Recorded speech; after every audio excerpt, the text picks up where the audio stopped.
আসসালামু আলাইকুম, আশা করি সবাই ভালো আছেন। আমার ভিডিওগুলো যদি আপনাদের কাছে ভালো লাগে থাকে তাহলে সাবস্ক্রাইব করবেন, শেয়ার করবেন, ফলো দিবেন। এই যে আমার ছাগলগুলো, এদেরকে আমি ছেড়ে পালন করি। ছাগলগুলো আলহামদুলিল্লাহ সুস্থ আছে।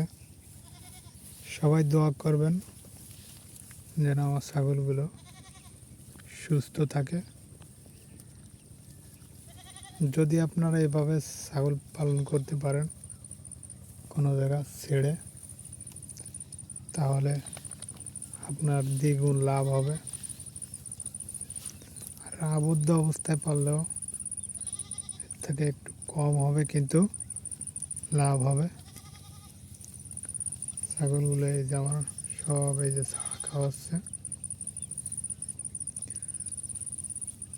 মূলত ছাগল গরু যে কোনো খামার করতে হলে ধৈর্যর প্রয়োজন। আপনি যত ধৈর্য ধরতে পারবেন ততই ভালো হবে। আর প্রথম দিক দিয়ে আসলে কোনো কিছুই লাভ করা সম্ভব না, আস্তে আস্তে হবে। একটু ধৈর্য ধরে থাকবেন, ইনশাআল্লাহ আপনি লাভ করতে পারবেন। আর যদি আপনার আর একটা কথা বলি, যারা ছাগল বা গরুর ফার্ম করবেন, মন থাকতে হবে স্থির। মনে করতে হবে যে এখান থেকে আমার সব রুজি, আমার ইনকাম এখান থেকেই করব। তাইলেই কিন্তু সম্ভব। কিন্তু মন দুই করা যাবে না। যে কোনো এক মনে করতে হবে যে এটার ভিতরেই সব কিছু করবো, আমি এটা দিয়েই আমার সব কিছু করতে হবে। যাই করব এই একটা জিনিস নিয়েই পড়ে থাকতে হবে। ইনশাল্লাহ আপনার আল্লাহ যদি না করে, আপনি একদিন না একদিন সফলতার মুখ দেখবেন।